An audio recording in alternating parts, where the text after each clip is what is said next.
ఆలోచనలు. ఒకసారి ఇజ్రాయెల్ దేశంలో పడుకున్నారట. రాత్రి అకస్మాత్తుగా మెలకు వచ్చేసిందట.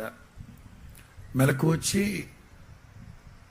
నేనేమిటి, ప్రపంచపు నడిబొడ్డు యెరూషలేం, యేసుక్రీస్తు సంచరించిన యెరూషలేం హోటల్లో ఉండడం ఏంటి, అసలు నేనేంటి, నా బ్రతికేంటి, తిరుగుబోతుని, సిగరెట్లు తాగేవాడిని, మెంటల్ ఎఫెక్ట్, నెల్లూరు నడి బజార్లో ఎంగిలిస్తులు తిరిగితే బతికినవాడిని, నేనేంటి ఎక్కడున్నా, అసలు నేను ఎలా ఆయన సొత్తుగా మారాను, నేనేనా. వెంటనే అంతరాత్మ చెప్తా ఉన్నది, నీవు నీ సొత్తు కాదు, దేవుడు తన స్వరక్తం ఇచ్చి నిన్ను సంపాదించుకున్నాడు, మీరు మీ సొత్తు కాదు. అప్పుడు రాశాడు ఆ పాట, నేనెందుకు